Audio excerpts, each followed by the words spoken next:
I'm David Scandura. I'm Justice Burgett. And today we're here to find out, is the killing of a sacred deer the greatest movie ever made? I don't suppose you've got any pubes I can have by any chance. Oh, I forgot. You don't have any left.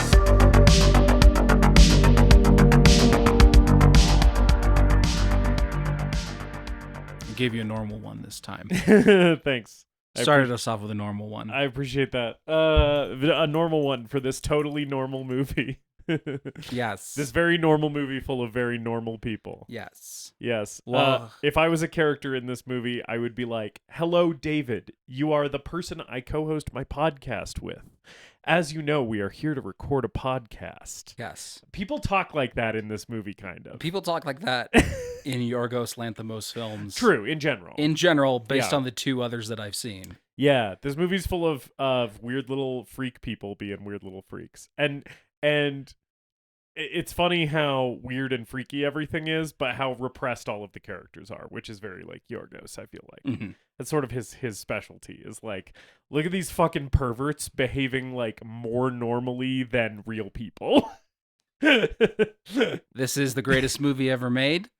The show where we watch a movie and tell you at home listening, you on your couch listening to this podcast. You specifically. Currently. Hello. Do you feel close to me? I feel very close to you. We tell you Right in your ears. if it's the greatest movie ever made, a movie that is so thoroughly entertaining and compelling that while you're watching it, it's the only thing that matters in the world. Yeah. I'm David Scandura, joined as always by my co-host Justice Burkett. And may I just say, you have very nice hands. Oh, Very thank beautiful, very clean hands. you. As long as you don't start sucking my thumb without my consent. My hands are a little fucked up right now, actually, because I've been doing flooring at the new theater, and it's been hard on the old digits here. I got like a bunch of like cuts and splits and shit. So my hands aren't as nice as they usually are. I think you have very nice hands too. Thank you. You know what? Everybody's talking about how nice Colin Farrell's hands are in this movie. There's a big thing with that. Mm-hmm. Nobody is talking about that gorgeous beard he's rocking in He this looks movie. so good with that beard. He really does. He simultaneously looks like shit and looks the best he's ever looked in this movie. Yeah. Like it's like a weird. He's sort of reaches like a strange a crossroads with his look where you're like, if this proceeds any further into fat schlub territory, then we're really playing with like late stage Russell Crowe vibes, which is just like full on like, this is the best a schlubby guy has ever looked, right? But then like if he proceeds more in the other direction, he's just like full on handsome, like jacked Colin Farrell, and where he's at is the exact meeting point of those two roads. And his body too, like that brief shot of him after he gets out of the shower, just sitting in a chair naked, thinking about things, which I do sometimes after I get out of the shower. Yes. Like, looking okay. He has almost my exact physique in this movie. Like, when he's taking a shower and then sitting naked in that chair, I'm like, that's literally just what I look like. That's minus the hair. He's got a beautiful head of hair, which unfortunately I don't have and goes a long way. But I'm like, man, this guy's married to Nicole Kidman in this movie, and he basically just looks like me. He's supposed to be a lot older than me, so I don't know if that's necessarily a bragging point for me. Looking like Colin Farrell in his 50s when I'm in my 30s, but... I don't know. I was just like, oh yeah, I know that gut. It's my exact gut. And he's got like kind of fit arms, but also the gut, which is just like very much me. The glasses are nice. Yeah. He rocks a polo very, very nicely. He does. Yeah, he looks really fucking good in this movie. He should bring that beard back. I don't know if he had the beard for any other film that I'm not aware of. Yeah. But it looks good. He should do it again. The beard looks really nice on him. Yeah, him and Nicole Kidman in this movie, very hot couple. which is very funny because the movie is so not hot. The movie is like very aggressively not sexy, but anytime they're together, I'm kind of like, I don't know, like, it's still sort of, you kind of can't take the sex appeal out of Colin Farrell and Nicole Kidman, no matter how awkward and stilted you make them, you know? But yeah. Yeah. David, how are you doing today? I'm okay. Okay. I always say that like it's a question, I know. Uh-huh. I think I'm okay. I hit a point this week where like I was sort of taking stock of like several things in my life in regards to my job and my financial status and my living situation, where I'm at, how I'm feeling, all these different things. Mhm.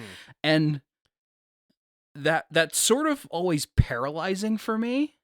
Yeah. It can be paralyzing. It can result in me spiraling. And there was a little bit of that, but then I sort of came out the other side of it with like renewed resolve to like sit down and sort of make a plan Yeah. and start to try to figure some of this shit out. That's rather good. than- Trying to turn it into motivation. Yeah. That's good. Yeah. I don't know how well it's working so far. Yeah, well, that's the problem with trying to be motivated, or even just like taking steps to be more motivated or more organized or diligent or whatever. Is it's like you kind of don't know how well you're doing at that until you've been doing it for a while, because it takes a while for like that to yield results. You know what I'm saying? Yeah. It Yeah. was a realization just that the way I've been going is not necessarily sustainable. Yeah. And trying to make a change before things become catastrophic, I guess. I was having you haven't asked how I am yet, but I'm chiming in with a little bit of a personal anecdote that ties in. I was having similar conversations with my therapist this week in therapy, where I was like, I feel like I'm like actually doing really good right now, but I'm recently out of a period where I was feeling really bad, and what I'm feeling very acutely right now is I have to like actively decide to make choices that keep me on this good track, because if I straight up do nothing, it's like we're going to head straight back to bad town. You know what I'm saying? Yeah. Yeah. And occasionally I get hit with that feeling of like I need to do something. Right. And what that something is sort of weird and nebulous, but yeah. it's just like sitting still and doing nothing isn't satisfying, and it feels like there is some sort of pressure on me to do something rather than just like, just because things aren't necessarily going the way that I want doesn't mean Right. that I can't relax. Right. Yeah. Totally. Worrying about it isn't going to change things, but making a plan and trying to work towards it hopefully will. Yeah. So yeah, that's sort of where I've been at this week. Yeah. But on the flip side, one thing that I haven't really mentioned, but at all, over the last few weeks, I've had several friends come into town recently. Yeah. We just had Hannah show up in town to do our episode on Scooby-Doo 2. Unexpectedly in person. If you're listening to this and you haven't listened to our Scooby-Doo 2 episode from last week yet, go back and listen to it, because it is truly unlike any other episode of our show in the history of this podcast. It is a one of a kind audio experience. Yeah. We don't spend a lot of time actually talking about the movie. No. Generally just other shit going on. No, so and after that episode, I was like, should we talk about the movie less every week? I think if we talk about the movie less, then by law the episodes have to be shorter. Yeah, well, maybe. I don't think we can continue at our current episode length. I don't know. With We could changing the ratio. We could do 2 hours on. Trying to think of some of the shit we talked about on that podcast. 2 hours on our feelings on Heretic and Long Legs, and about 15 minutes on the movie. I feel like that's fine. Yeah. But in addition to Hannah, like a couple weeks ago, an old coworker of mine that I haven't seen in at least 10 years or so, I think, was in town, and then an old college friend was in town. So that's been nice. Yeah. And really nice to get out and catch up with people and Good. see just like, it's just great when you haven't seen someone in a while and you sort of pick up where you left off. That's kind of what that's what it's been feeling like with the people that have come to see me recently. Nice.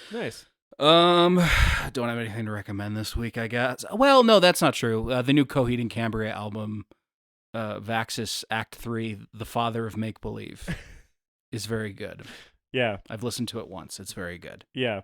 Sorry, I was giggling at the nerdy title, but It's fine. Yeah. It's very nerdy. yeah. It's the Coheed and Cambria is nerd shit, but it's like good nerd shit. yeah. It's the third album in a planned 5-album Right. cycle Yes. that takes place after their original 5-album cycle. Right. Yeah. Um, I don't know any of the sci-fi bullshit those guys are singing about, but I like hearing the noodling around on the guitar, all proggy and fucking very impressive technical skill on that band, which is really the angle that I approach it from. I haven't done a lore deep dive on Coheed and Cambria. even I don't know everything about their lore, and the thing with Coheed and Cambria is every time a new album is coming out, I have to buy the deluxe edition Right. expensive box set that the has booklet the and shit, booklet yeah. with the original artwork and the original story written by the lead singer. Right. But I haven't read those yet. Yeah. I've read some of the stuff relating to their older records. And of course they have a comic book series too and shit like that. Yeah. For the real diehards. Yeah. But Yep. the new record is really good. Cool. I'm really impressed with it. Great. How are you? I'm doing pretty good. Yeah, things have basically been the same for the last few weeks, so I feel like there's not a lot to report. Just continuing chilling. The theater flooring is almost completely done, which is nice. So it's it's gonna have a real bona fide performance space soon for the theater company, which is rad. And in terms of media recommendations, Audio Tree Live puts out on music streaming services, but also like in video form on YouTube, live studio recordings with a variety of different musicians.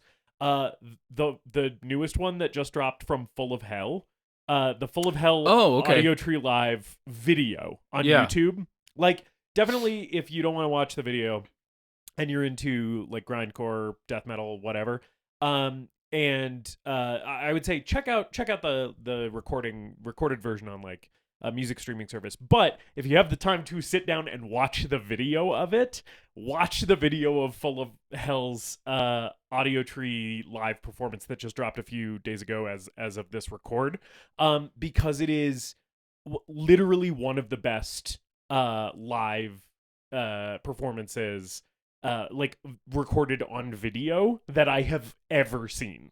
They are fucking tearing that studio up. And yeah, it's just a studio, right? There's no audience. There's no audience, but it is such a good performance. They really fucking nail it. That's cool. Yeah.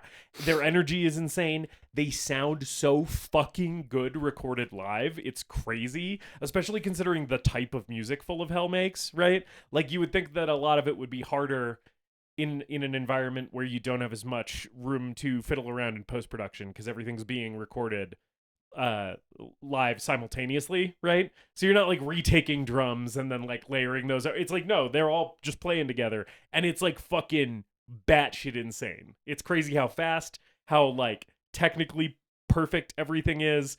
The recording quality is really good. Audio Tree always does really good shit in terms of like studio production, and it's just like it is like fucking, I think about 20 minutes long, and it just like makes you feel like your guts are being ripped out of your asshole. In a good way. That describes basically every Full of Hell album that I've heard. It's so good. I'm sort of an on-off Full of Hell fan. Yeah. Not that I dislike them, but there is just so much Full of Hell. Oh yeah, they love collaborating too. So it's like, oh, Full of Hell's fucking doing something with like Boris. They're doing something with fucking Merzbow. It's like they were just bouncing all over the place. Yeah, they have a whole series of noise, just like exclusively harsh noise and releases. Yeah. Too. Yeah. Cool. Yeah. So check that out if you are into music that makes you feel like you're going insane. And now for a movie that makes you feel like you're going insane. Yeah, speaking of what we were talking about before, where it's like, if you want things to improve in your life, you need to take action instead of doing literally nothing. That's sort of the moral of this movie in a way. Meaning, does that mean shoot your son with a bolt-action rifle? I think it's more just like, I feel like a lot of this movie is Colin Farrell refusing to deal with the giant problem that has surfaced in his life. I like when Nicole Kidman's dressing him down about that at one point in the movie, where she's like, okay, fine, I'll make fucking whatever that he asked her to make for dinner the next night, or mashed potatoes. She's like, okay, yeah, fine, I'll make mashed potatoes tomorrow. Can you fucking deal with our children who are actively dying in the next room, please? And he's just like, oh, I sure would like some mashed potatoes. I really don't want to think about how my kids can't walk. Yeah, we're talking about The Killing of a Sacred Deer. Yes. Directed by Yorgos Lanthimos. Yeah. This was your pick. It was my pick. I had seen this movie once before. This was my second time with it. Okay. Remembered loving it on first watch. I was like really blown away by it. But interestingly, the only other Yorgos movie that I have seen, I realized I should have picked The Lobster, because that's one that neither of us have seen from him. Or Dogtooth. I really wanted to see Dogtooth. I didn't pick those. I picked this for some It's fine. reason. Here's the thing. I liked the movie. Yeah. It was a good pick, and we will have things to discuss about it. Yes. So this is my second time with this one. The only other Yorgos movie I've seen is The Favorite, which I also remember really liking. But I remember liking this a lot more. So I fucking really loved this on the first go round. Hadn't gone back to it in about 3 years, and so this was my second time with it. But yeah, just thought it would be. I picked this one because I thought it would be weird and fun to talk about, because a lot of weird shit happens in this movie. Yeah. And I just like the vibes, right? I like the sort of like strange, stilted, satirical comedy mixed with kind of like an oppressive, like horror thriller atmosphere. Just kind of, this thing has a very interesting stylistic flair to it. That really hooked me, and I think it's one of the things that made me want to go back to it so bad.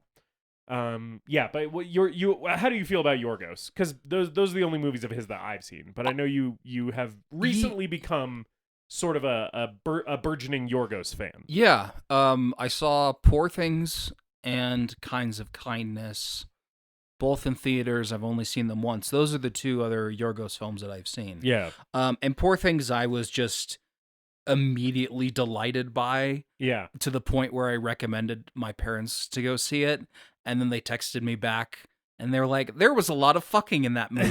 They didn't say the word fuck, right? But I was I just found that movie so just like beautifully human, and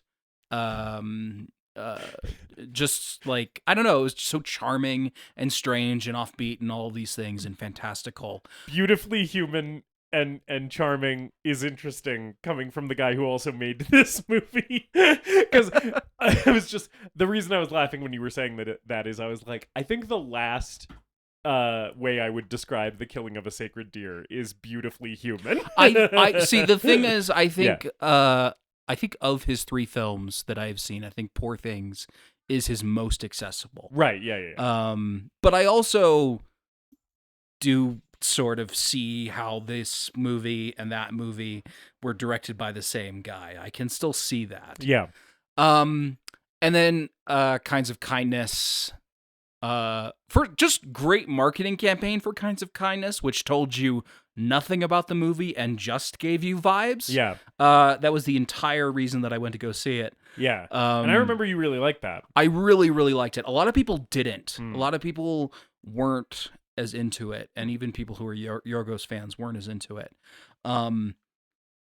But that is sort of more in line with what Killing of a Sacred Deer is, with leaning into absurdism and very stilted performances and really like great elevator pitch premises. Yes. And sort of exploring those with, but it's like it's an anthology film of three separate stories. Yeah. And with recurring actors. So the same group of actors basically played different roles throughout the film.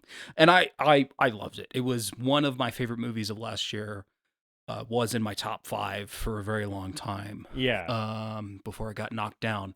But yeah, I think what I love about Yorgos is, or what attracts me to Yorgos so much is the absurdism. Right. Because I sort of had a love affair with absurdist theater Yeah. back in college. I mean, who among us who studied theater in college didn't have a love affair with absurdism? You learn about Bertolt Brecht and you're like, "Oh, sorry, I didn't realize theater could be like this." Like I remember sitting in script analysis, in Darby's script analysis class. Yeah. After we read God, what was it? I don't think it was Was it The Lesson? It may have been The Lesson. And the class just like losing their minds over it. Like, how is this even theater? What the fuck is this? Right. And I'm just sitting here just like, give me more of this shit. Let me eat it up. Yeah, inject this directly into my veins. Yeah. Yeah, I like all that weird shit too. And especially because all the dawn of absurdism comes about in post-war Europe, Right. sort of trying to just like reckon with untold horrors and devastation that we, on a level that we'd never seen before. Right. It's like we didn't realize that humanity could be this horrible to each other. Yeah. And as like artists trying to find a way to reflect that, because the feelings were so big that they were like, we can't fucking do this through realism. The feelings that we are collectively feeling as a society are like too big for us to just tell regular stories about it. Right. Yeah. And I'm sort of interested in how he applies that to the modern world. Yeah. And this is not to say that I've figured it all out or I have all the answers, but you've heard it here first, folks. David Scandura, absurdism expert. The killing of a sacred deer, ending explained. Fucking shoot me with a rifle with a bag over my head if we ever get to that stage. Yeah. Where we're doing ending explained. But I like sitting in his strange little worlds and trying to figure out what he's trying to say, and picking out some of the things that he's hinting at. Yeah, he seems to have a very interesting take on humanity, human interaction, like the emotional lives that we live. It feels like he's sort of really interested in that, and a lot of the time in his movies that I have seen, which is only a couple of them, it's just this one and The Favorite, but it seems like he spends a lot of time being like, why do people act the way they act? And by heightening human behavior to a point where it's like a parody of itself, it seems like what he's saying is like, isn't it fucking weird to just be this? To just be a person who feels stuff and has to navigate a world full of other people? Like, isn't that absurd as a concept that we all have to live out every day, It's just like weird to have consciousness. Seems to be like a through line in the work of his that I have seen so far. Right. Yeah. And I think something like Poor Things approaches it with a more humanist sort of angle. A little more whimsical. Whereas, Killing of a Sacred Deer is very cold and detached. Right. It's like, isn't it horrible to be a person? Yeah. Yeah. Yeah. Speaking of which, a question that I did want to ask you on this episode is, I have seen a lot of people categorize this movie as a horror movie. Do you think The Killing of a Sacred Deer for you is a horror movie? No. Same. Okay. I would categorize it as a thriller. Same. I would say. Which is a splitting hairs sort of sometimes. Yes. But I think it has more in line with a thriller than a horror film. Right. I would say genre-wise. Genre? Genre-wise. Genre. I would say genre-wise. I'm in the same camp. I think of this as like a thriller / drama, right? But I also think of it in a couple of like non-genre ways as like, I also think this is a satire. And I also think it is a parable or a fable. right? I think it's I was gonna say it reads to me as a folktale or a parable. Which is pretty intentional because it is very loosely based on Greek mythology. Okay. That's the thing about this movie. It's very loosely based on the story of Agamemnon from Greek mythology. I am not an expert on the story of Agamemnon, so I don't know what parts of this movie were taken from that and how they were kind Agamemnon, ending explained. Everything you know, 10 things you need to know about Agamemnon, the Greek myth. 10 Easter eggs that connect Agamemnon to the Greek mythology expanded universe. 8 things you missed in Agamemnon. Yeah. I don't really know all of the parallels to Greek mythology. I just know that that's where this story kind of originated. Is basically they used some Greek myth as sort of a foundation to build this story, right? When Yorgos and the other person who wrote the script were writing it. Yeah, I think you can feel that in the finished product, where it definitely does feel like a Greek tragedy, which is like by design. Like that is absolutely what they're going for here. And we'll talk about the movie, but I kind of think they pull it off. I think that like the whole like tragic arc of this movie does give you the same feeling as like reading like Medea or any of those like old Greek plays. Yeah. So I feel like they really capture the essence of like the whole like the hamartia and all that other fucking vocab I learned in in theater history. The killing of a sacred deer. We can talk about the film itself. It starts with a real footage of open heart surgery. This is the Podmaster and I were watching this last night, and she was like, "How do you think they did that?" And I was like, "Well, it must be a really good animatronic prop. Like it must be really good, like a really good motorized right. heart." And then we looked it up, and no, Yorgos Lanthimos just filmed a quadruple bypass surgery, and also Colin Farrell was present. He was in the room for it. But this is just a real patient getting actual heart surgery, and it's just a close-up of their beating heart. That's wild to me, because looking at it, I was thinking the same thing. I was like, this looks shockingly real, like viscerally real. Yes. To the point where I am having a reaction to looking at it. Yes. But I was also like, there's no fucking way that they just let Yorgos come in with a camera and be like, hey, can I just film you guys doing open heart surgery on this guy? I promise I won't get in the way. Yep. But that is absolutely what happened. I assume the patient had to sign something extra, being like, yes, I consent to my exposed heart appearing in this film. Side note, I was watching The Place Beyond the Pines last night. Yeah. And one of the first shots in that movie is of 3 motorcycle stunt drivers doing the Globe of Death, where they ride around this globe within inches of each other. Oh, yeah. And I read that originally they tried to get that shot by having the cinematographer stand in the middle of the globe, but he got hit in the head. Yeah, no shit. And I sort of feel like this shot is in a similar vein, where it's like one thing goes wrong, something bumps the camera, and this patient is bleeding out on the operating table. Pop filter slips off a boom mic and lands in this guy's heart cavity. Colin Farrell sneezes.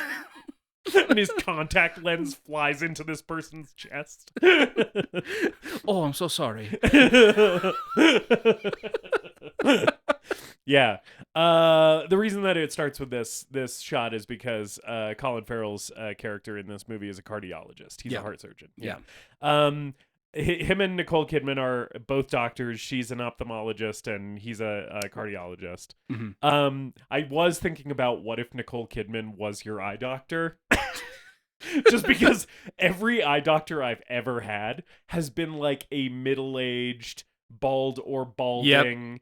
Yep, I'm picturing my eye doctor right now. Yeah, like tanned dude, right? Like they're always the same type of guy, right? Relatively well-groomed, handsome for their age, but definitely like kind of like a older suburban Scottsdale looking motherfucker, right? And I'm like, if I went to the eye doctor and Nicole Kidman walked in, I think I'd piss my pants and run away. I'd be like, I can't do this. This woman is too beautiful to get that close to my face. She'll be like, is number one or number two better? And I'd be like, mother. Number one or number two? I'd be like, whatever you want. Or about the same. I don't know if I have a Nicole Kidman. I don't know. Is she our first three-peat actor? Actually, High Priestess Pod was weighing in on this because I was like, I think Nicole Kidman is the first actor we've had on the show 3 times. And High Priestess Pod kept me honest here by reminding me that there are 2 others. One is Harry Dean Stanton, okay, who was in both Lynch's that we covered, as well as Alien. And the other one, believe it or fucking not, is one Ted Raimi. Okay. who is in Evil Dead 2, Spider-Man, and is at the very beginning of Blood Rage. Yes. Condom Salesman and Blood Rage. Yes. That makes sense. So those are the 3 actors who have appeared thrice on the greatest movie ever made. The esteemed 3-peat club right now is Ted Raimi, Harry Dean Stanton, and Nicole goddamn Kidman. But Nicole Kidman, I think, is the third who's like... a big part of the movie. Like her name's on the poster. Right. Right. Right. Yes. Which is why I was thinking that. I was like, there's surely some character actor, which makes total sense. Yes. That it's Harry Dean Stanton and Ted Raimi. Yeah. Because we're the people choosing movies for this show. Right. Yeah. But Nicole Kidman is our very first leading actor, like our very first like major player in these movies who has appeared 3 times. Yeah. Mm-hmm. Yeah. Also, Alicia Silverstone. Yeah. Back-to-back weeks with Alicia Silverstone. Did not see that coming at all. Oh yeah. I didn't even think about that. That totally whizzed over my head. Because like I knew she was in both movies, but I didn't think about the fact that these are like happening right next to each other. Yeah. Big couple of weeks for Silverstone heads out there. Yes. Stick around for when we do Batman and Robin and whatever else she's been in. And any other Alicia Silverstone movie. Yeah. This is, I think, our first movie with Colin Farrell in it, though. Yes, I don't think he's made an appearance on the podcast yet. Yeah. Yeah. Love that guy. I like him in this movie. I like Colin Farrell in general. I have come to like him more. I think for a while, Hollywood was trying to push him as a leading man action hero. Right. And I think what I've come to realize is that Colin Farrell is secretly a weird little freak actor. Yes. Yes. And also I think he's better at comedy to me than he is at playing things serious. Yeah. And in this movie, he is using his comedy chops, I think, to great effect. Because even though it's not a clowny, like overtly funny performance, I think he is using his ability to be like a very understated funny. He's sort of weaponizing that in this role a lot, I think. Well, in every Martin McDonagh movie, yeah, Colin Farrell gets to be very Irish and very confused. Yes. And he's definitely tapping into some of that here. Oh, he is very Irish and very confused in this movie as well. He's the only Irish person in this movie, which I love. I love that this movie takes place in Cincinnati, Ohio, and the most Irish man who has ever lived is at the center of it. He's just fully like a heart that he took out of someone and put in someone else. He has been transplanted into the heart of Ohio. Yeah. His family is mom and dad are 2 doctors. They have 2 kids. Mm-hmm. They have a beautiful home. Anytime we're in their house in this movie, I was just like, man, it's a little bit like McMansion, but it has real style to it. Like they have a really good interior designer. Where anytime we were in any room in this house, I was just like, damn, when Nicole Kidman goes into that greenhouse room at one point in the movie, I was just like, I want to live in this house so fucking bad. Should I have been a heart surgeon? See, I'm in sort Cincinnati? I sort of see the house as very, very cold and minimalist. Yeah. And like rich people house. Yeah. And it sort of works contrasted with the cold, minimalist, like hospital interiors Yeah. really well. And their game room, their room with the pool table, the basement, Yeah. that just straight up looks like a torture basement that someone stuck a pool table in the middle of Yeah. in the middle of. It And looks like the room that Daniel Craig almost gets killed in at the end of Girl with the Dragon Tattoo. Like it looks like Stellan Skarsgård's torture dungeon. Have you ever seen that movie? No, I haven't. We've had that conversation recently. I have not seen I forgot about that. Sorry. Either Dragon Tattoo movie. Insane use of Orinoco Flow by Enya in that movie. Fucking wild Enya needle drop. Anyway. Yeah. Like, I agree with you. I do think the house has sort of a coldness to it. This whole movie has a coldness to it. Sure. That's part of like how it is shot, and yeah. The bedrooms seem to have a little bit more life to them. I think. Yeah. But like that kitchen is very much like this is every rich person's kitchen I've been in. True.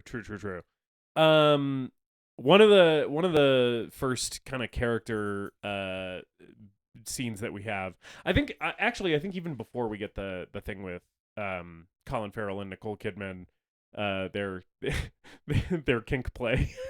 Before we get that, I think we actually do get Colin Farrell talking to Barry Keoghan for the first time. I think that element is introduced like right away. Yeah. Where it's basically like at first in the movie, you had never seen this movie before. No. Did you know what this movie was about? Did you know the plot of this movie? No.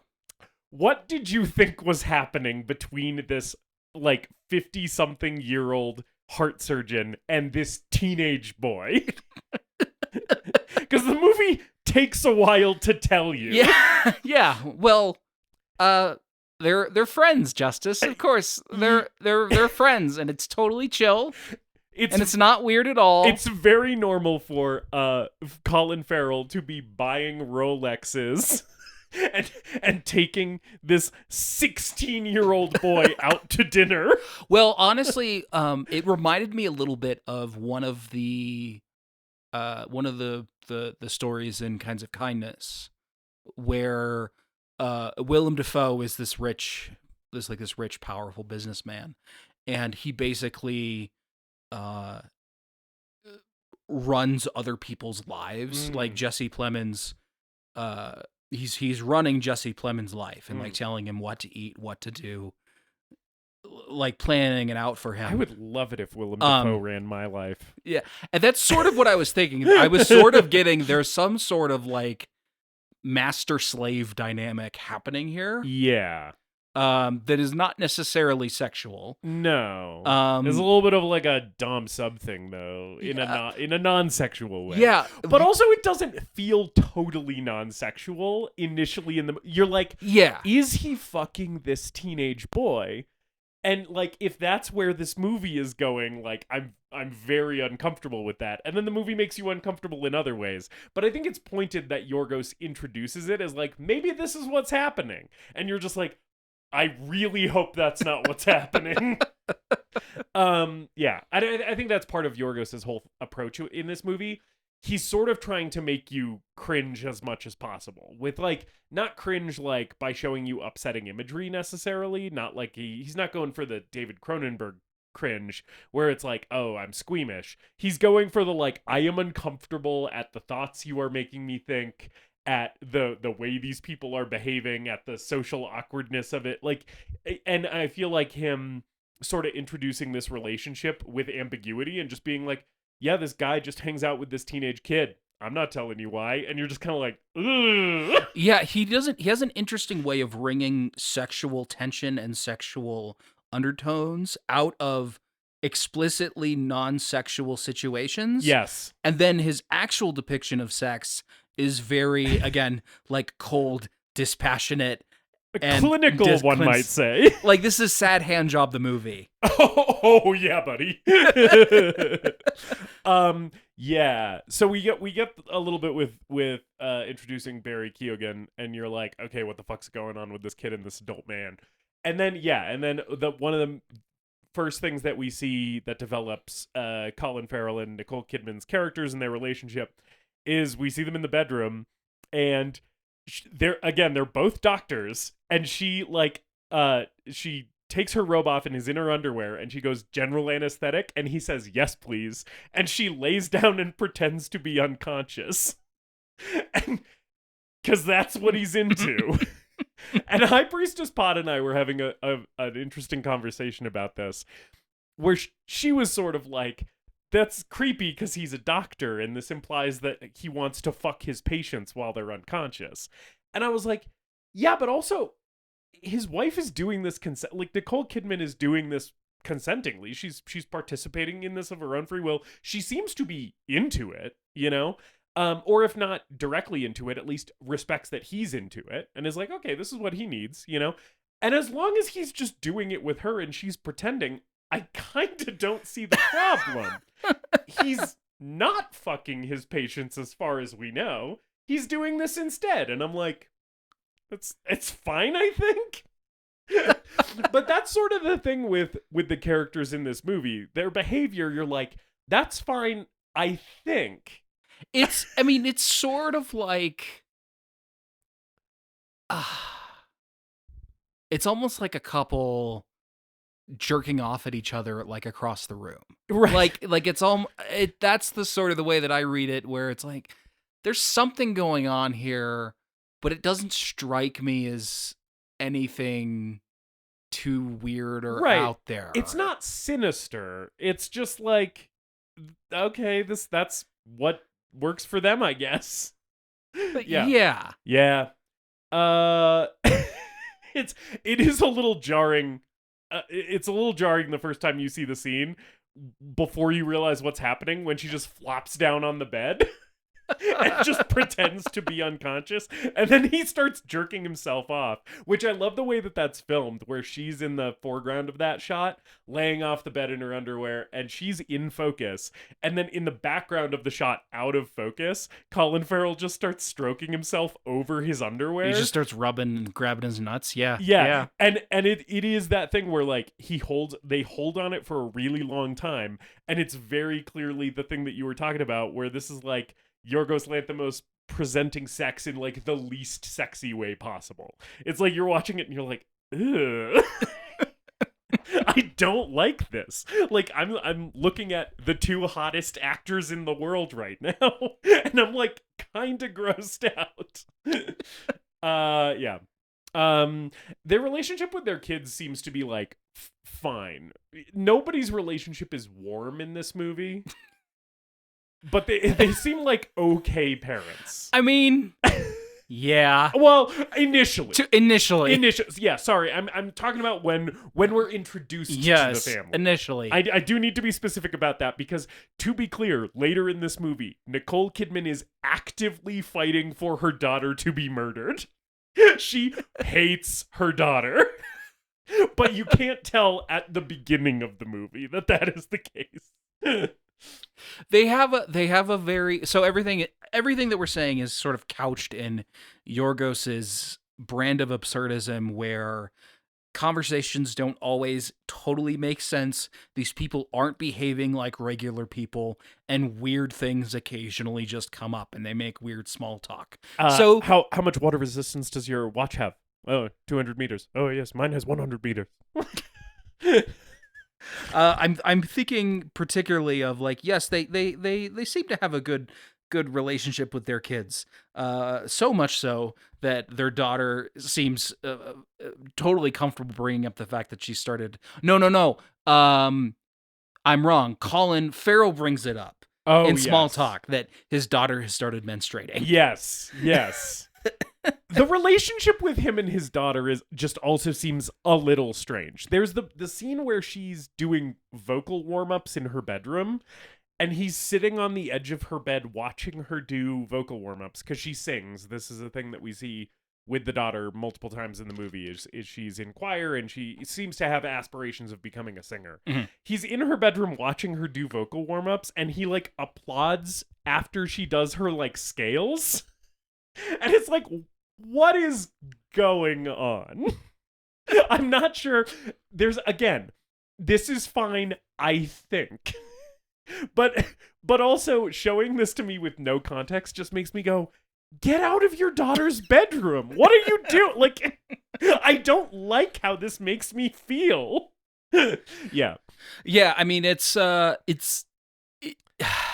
it's all strange and weird and it's out of context, but there really is no context. He Right. leaves it open to interpretation. Yeah. Yeah. And this is just the way that people behave in his world. Yes, right. Which I do really like about this movie. I like that it's not just Barry Keoghan who acts this way, because I could totally see in a parallel universe version of this movie where the script is largely the same but it was directed by somebody else, right? Or the story is largely the same but it was like maybe written and directed by somebody else. Where it's like this weirdo kid versus this like regular family, right? And I think it's a way stronger choice to have every single person in the world in this movie be a weird freak. It's like not like Barry Keoghan is not the outlier. He is like a normal person in this world.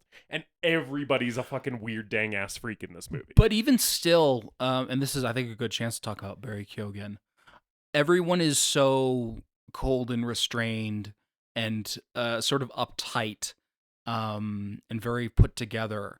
And then Barry Keoghan, he's just like there's some switch that's off in his brain. Yeah. And you can tell in his performance. He's emoting in a different way. He's moving in a different way. Even the way he speaks is slightly with more intensity. His voice is I honestly think his character voice work is pretty masterful in this movie. He sounds crazy in this movie because he talks really quietly and he kind of pitches up his voice a little bit and he's like, "Oh, would you mind coming over? My mother would love to make you some lemonade." Right? And it's like, what the fuck is this kid's bro? Like, it's immediately so unsettling because you're like, stop that. Like, and he's constantly moving yes. too. He's always like just moving and fidgeting in these very small, subtle ways, but it is a stark difference to the way that everyone else is acting in this movie. And it's very interesting to see what things the reactions that people have and what sort of things cause them to have an outburst or have a more traditionally emotional reaction. I think that's where a lot of the comedy in this movie for me comes from too, is when the movie has sort of trained you to expect characters to react in a certain way and then they do something else, which happens a few times in this movie. And I think it is intentionally very funny a lot of the times that happens. That's one thing I wanted to ask you is, do you think this movie is a black comedy or a dark comedy? Absolutely. And I think on top of that, I think it is quite a hilarious one. I think this movie is pretty fucking funny. Okay. How do you feel about it? I think it has comedy in it. I would not classify it as a comedy. Okay. I definitely think it's a black comedy to me. Yeah. But that stuff is really subjective, especially when it's presented this way. But I think that a lot of the stilted way that the characters speak and interact with each other is funny on its own. Sure. And then I also think that like those moments that sort of break the reality of the world are, again, in my opinion, intentionally placed in a way that like makes you laugh, you know? And I was laughing really hard at various points in this movie. Okay. Yeah. But by contrast, I think like Poor Things and Kinds of Kindness are very funny movies. Yeah. I was watching all 2 hours and 40 minutes of Kinds of Kindness with a big old smile on my face, just like soaking up all of the strange humor in that movie. And I know you haven't seen The Favorite, but The Favorite is quite funny too. Okay. So I do think that is like Yorgos's like normal mode is kind of like dark comedy. Yeah. Yeah. There is definitely stuff in this movie that made me laugh. Yeah. But I think I don't think I would I think black comedies may be like the fifth or sixth thing that I would characterize it as. Yeah. If at all. Yeah. So we get a little bit more of Martin and his name's Henry. Is that Colin Farrell's character's name? I think Colin Farrell is Henry and then Barry Keoghan is Martin. Yeah. We get more of their friendship, their relationship. he invites Martin over to dinner, where Martin meets the family and meets his children, and becomes very close to Henry's daughter really quickly. Yes. And then the next day, Martin invites Henry over to dinner to meet his mom. Yeah, the two dinner scenes. Yeah. are really where this movie starts kind of kicking into high gear. Right. Yeah. We so Henry is like Colin Farrell's bad lying in this movie, where he just like totally deadpan says something that sounds absolutely absurd, but he like delivers it with so much confidence, and everybody's like, "Oh, okay," is very funny. And he's doing that early in the movie when he's trying to explain how he knows this child, right? But there's the excuse that he uses at the hospital, which I think is maybe similar to what he ends up telling Nicole Kidman about why this kid is over. He's like, "Oh yeah, he's like a friend of my daughter's who is interested in becoming a cardiologist." And I think he switches it up with Nicole Kidman, because she could verify the thing about him being the daughter's friend. But his cover is basically like, "Oh yes, I'm mentoring this child." Yes. Yeah, and there's another excuse about like his dad died in a car crash. Right, that's what it is. That Nicole Kidman asks about. Yeah. But it's just so funny because it sounds like such obvious bullshit when he says it, and everybody's like, "Oh, okay."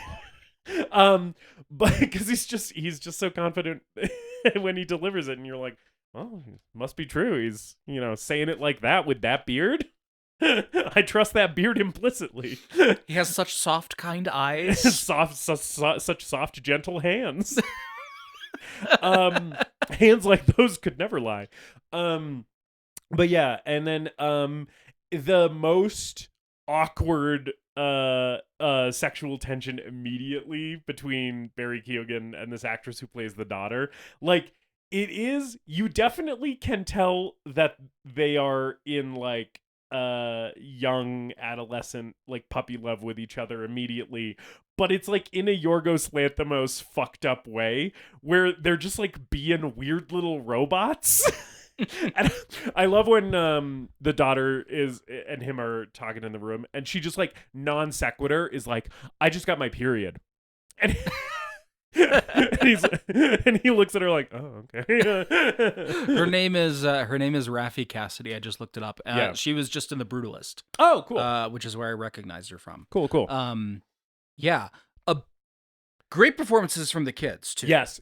Like the kids are really keyed into what Yorgos Lanthimos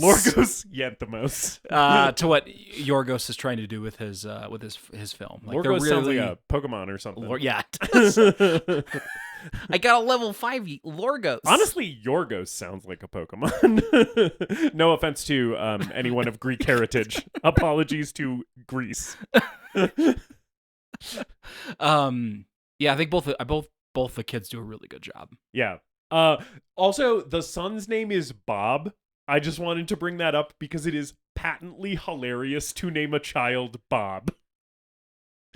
So many times in this movie when like Nicole Kidman and Colin Farrell are talking about Bob when he's afflicted with a mythic curse later in the movie, and she's like, "Oh, I'm so worried about Bob," and he's like, "Oh, I'm also worried about Bob." I was trying really hard to hold it together because it's just so fucking funny to me to hear parents talk about their child as Bob. I think it's not even Bobby. I think it's funniest in Possession. Yeah. The kid's name is Bob in Possession. Man. And Sam Neill running around the apartment being like, "Bob! Bob!" Yeah. Yes. Yeah, and then so there's all the stuff with the daughter. She sings she sings to Barry Keoghan. Because they go on a walk together. Yeah, what's the song? It's the one that's like, "And we're gonna let it burn, burn, burn, burn." Who sings that? I don't know. I recognize it, but I'm not sure who it is. The way that it's a pop song. The way that they hold on it for so long, and she's just singing with no accompaniment, just standing up against this tree, singing this song a cappella like singing it okay. And they hold on her singing like most of the song. It just gets so uncomfortable. High Priestess Pod has thoughts. Dear listener, High Priestess Pod just interrupted us with a correction. Colin Farrell's character name is not Henry. It is, in fact, Stephen. Henry is a different guy in this movie. Anyway. Yeah, she's... I don't know. She sings this song, and it's uncomfortable. I like when the camera pulls back and Barry Keoghan's just sitting on the grass, crisscross applesauce, listening to her, like laser focused on her while she stands and sings this song to him in the middle of a field. It's very funny and very weird. And then Colin Farrell, Steven, goes over to Martin's house for dinner, like the next night, and he's pimping out his mom. Okay. I mean, sort of, right? Like, yeah, right. He wants the line later in, I think, an interaction that Colin Farrell and Barry Keoghan have later, shortly after this scene, where he's like, "I think my mom's into you. You guys would make a great couple. She has a great body." Yeah, she's got a really great body. You saw it. She has a really great figure. What? What the fuck? Yes. Very weird and uncomfortable the way this kid talks about his mom. Also, the thing that really fucking gave me the super ick watching this bit of the movie last night is the part where Martin's mom, when she's trying to put the moves on Steven, is like, "Oh, don't worry. Martin wants this as much as we do." And I was like, ew, ew, ew. Like, if you're trying to get this man to fuck you, don't bring up that your kid wants it to happen. Also, I've never tried to put the moves on someone by immediately sucking their fingers. Yeah. Like sucking their hand. They're watching Groundhog Day, right? It's Groundhog Day. Yeah. Yeah. And it's my favorite movie. It was my dad's favorite too. Yeah. Martin insists on watching Groundhog Day, and then like 20 minutes into the movie, he's like, "Well, I'm going to bed. I'll leave you two to it." And Steven's like, "I don't like the sound of this." And then he keeps sitting there watching the movie, because in this movie, and in Yorgos' world, the worst thing that you can possibly do is be rude at all, right? So it's like, in order to maintain decorum, he's just like, "Well, I'm sitting here watching this movie with this woman. I'll just have to keep doing that." Yeah. And so he's just doing start sucking my fingers. Yeah. And she scoots closer to him and starts complimenting his hands a bunch, being like, "Oh God, those hands are so nice. I want to fuck those hands." And he's like, "I'm trying to watch Bill Murray." And this is her only scene in the movie, and a thing I've never said about Alicia Silverstone, she's quite good in this scene. Yes, she is. Yeah, she does a really good job with this little part. She's good in this movie. Yeah. Yeah. She sucks his thumb. It makes him uncomfortable. He leaves. Yeah. And then Martin starts stalking him. The bit where he's like in the parking garage, where Steven is like leaving the parking garage. I think this is before he goes to the house for dinner, and you kind of see Martin like just out of like the rear view mirror or whatever, and he's like, "Wait, what the fuck?" It's like a really good moment, and then he brings it up to Martin later. He's like, "Did you follow me to work today?" And he's like, "No, not at all." Barry Keoghan is very creepy in this movie. Barry Keoghan is very creepy in this movie. Yes. Barry Keoghan is generally very creepy. Yes. I sort of feel like that might just be how he is in real life. Yeah, potentially. He cheated on Sabrina Carpenter, which it seems insane. Why? Yeah. Why? I'm just saying, I'm not saying he's a creep in real life, but I'm saying only a person who has something wrong with them would cheat on Sabrina Carpenter. I like that I like that after Alicia Silverstone puts the moves on Colin Farrell in this scene, she says, "I'm sorry if I made you feel awkward." Right after she has his thumb non-consensually in her mouth. And he's like, "I'm gonna go home to my wife now." A thing I respect about Steven in this movie, who I think is a pretty reprehensible character in a lot of ways, is that he is very faithful to his family, to his marriage specifically. Yes. At no point does it seem like he's thinking about anyone else, or that he's interested in anyone else. Yes. Even when that sort of gets turned on him later in the movie, when Nicole Kidman accuses him of trying to put the moves on Alicia Silverstone. Yes. Shortly after this is where my favorite shot in any movie of all time happens. Which is when Colin Farrell is at the barbecue. Where his friend from the hospital is cooking up a fish. He's at a fish fry, and Colin Farrell is standing in the doorway, and his gut is just prominently on display because he's in profile, and he's just holding a beer in like a vice grip with one hand, and he looks sort of sad and looking just absolutely despondent. It's one of my favorite images that has ever graced the silver screen. I don't know. Just Colin Farrell looking like a miserable sack of shit holding a beer. I feel like I've looked like that at your house almost every week. I look like that every night, my man. The sun goes down and I transform into that frame of Colin Farrell from this movie. I don't know if that necessarily deserves best shot of all time. Just because I relate to it so hard, I think is the thing. It's just very personally important for me. That it's like yes, sad sack of shit representation. That and the shot of him naked in the chair are really the two moments. That one I related to much more. That one was like, oh, that is actually me right now watching this movie. Yeah, those two moments are very much, I'm like, oh yeah, you know how people say he's just like me for real? Yes. Absolutely. The thing that's happening at this barbecue where Colin Farrell is being despondent with his beer is he's sort of started ghosting Martin after Martin's mom put the moves on him.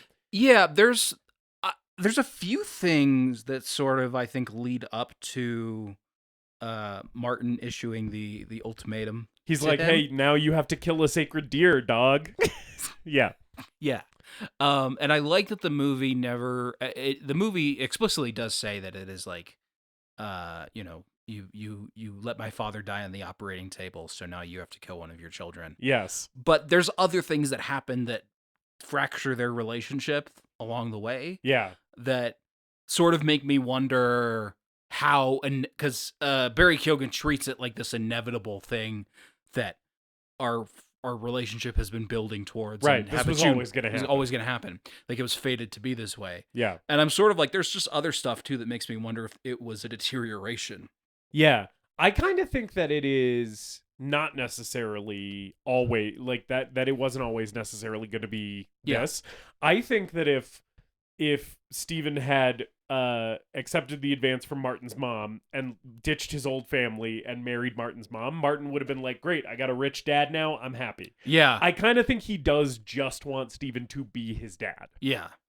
So like once that doesn't happen, I feel like he's like, okay, well now I'm gonna do the whole like mythic curse thing. That was the original plan. There's other stuff too, like the watch that he gets him. Yeah, is the same watch as his coworkers, and he points that out when he's at the shows up at the hospital. Yeah, and I kind of clocked that as like, oh, that's something. Yeah. And then rebuking his mom, and then the ghosting him happens. Yes. Yeah, because basically at this point, Colin Farrell is like, "I've had enough of this kid. This is getting too weird. I got to cut ties," right? And then Martin just starts like showing up, like he just like is inserting himself into Steven's life, right? And pretty shortly after this, we get the whole thing where Martin explains like, "Okay, this is what's gonna happen, right? I have cursed you," and I like the way that he delivers it. like intentionally as fast as possible. Like Well, he says, he's like, I'm going to say this as fast as I possibly can. It happens at the hospital after Bob has discovered his legs are paralyzed. Right. That happens first. And it's been a few days of him in the hospital and them trying to figure out what's going on with him. Yes. When, if I remember correctly, when Barry Keoghan is like, "Okay, come upstairs and talk to me." Yes. You right. have to do it. Yes. I just love him like blasting through this exposition. It feels like a winky joke by the screenplay, being like, okay, this is the high concept part of this movie that you have to get on board for. We are going to have the character say, I'm going to say this as fast as possible and just get it out of the way, because that is literally what we're doing right now. It just feels like a very fun little screenwriting device to just be like, it's a little meta to just be like, okay, just stay with us for the next like 30 seconds and then you'll be set to go for the rest of the movie. And what he tells him is basically, because you let my father die, you now have to make an active choice to kill one of the members of your own family. And if you don't, they will all lose the ability to move any of their limbs. And then they will refuse food, like they won't eat anything. And then they'll bleed out of their eyes. And then eventually they'll die, right? And so basically, if you don't do anything, they're all going to die. And the only choice that can save any of them is you picking one of them to kill. Which I love that this is like halfway through the movie before you actually get this. It takes a really long time to get to the point where it's like, all right, this is what the movie's about. Right. Yeah. Yeah, I wish this movie was a little shorter. Me too. I did feel it dragging a little bit this time. It really pushes that 2-hour runtime, and I think this, I don't want to say like this could easily be a 90-minute movie, because there's a lot in here that I like. Yeah. And a lot of the scenes where we're not advancing the plot and just sort of in these absurdist situations with these characters. I like a lot of that. I think it probably, if not a 90 movie, I think this probably could be 100, 105. I think it would sit nicely at like an hour 45. Yeah. The first time I watched this movie, I had almost no complaints with it. I severely fucked with it on the first watch. This time I was feeling like, all right, can we fucking get on with it? Like I get it. And some of the stuff that, some of the filmmaking choices in this movie that I think are good at a lot of points, like the really long held takes, holding on conversations longer than you need to, right? The very moody shots where we're basically just following Colin Farrell walking through hallways in the hospital, right? I think a lot of that stuff is good, and there's maybe a little too much of it. It's like, this is good. I like it. I love what you're doing here. I also got it already. Like, I feel like I got the feeling that you're trying to evoke here. And because you're continuing to push it past the point where it's like, oh, I got it. Now it's like, I would like it if you moved this along a little bit. Yeah. Yeah, I think the first act did a really good job hooking me and getting me on board with it, and I was really invested.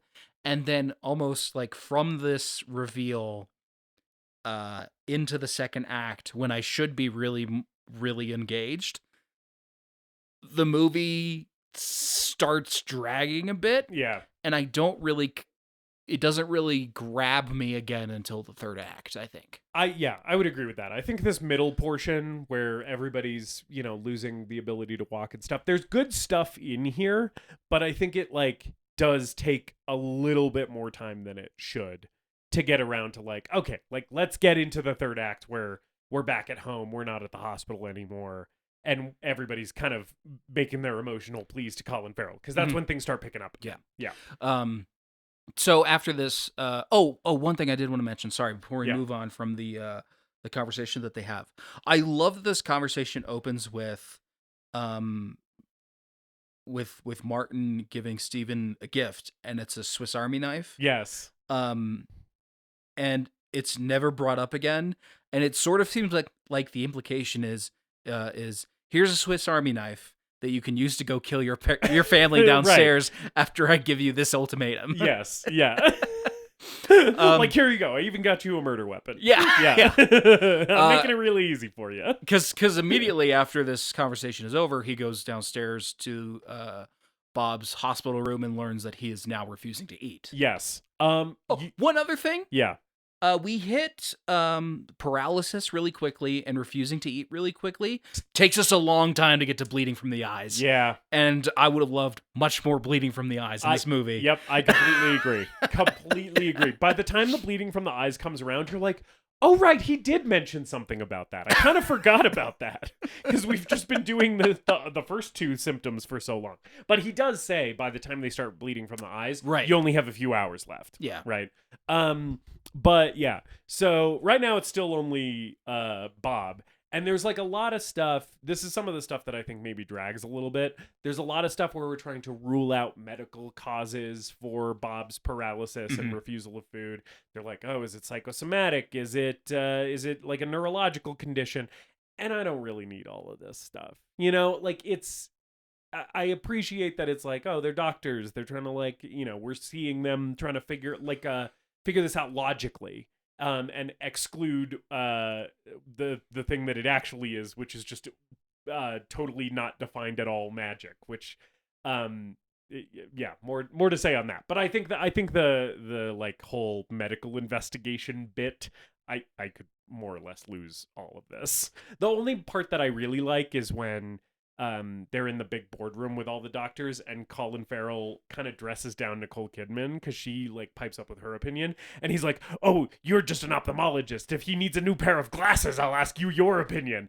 And it's like, it sets up very well the tension between the two of them that like, then we take into the third act of the movie. Yeah. I like that, like you get an indicator that like things are not totally good between the two of them because it adds more tension to like, who's it going to be?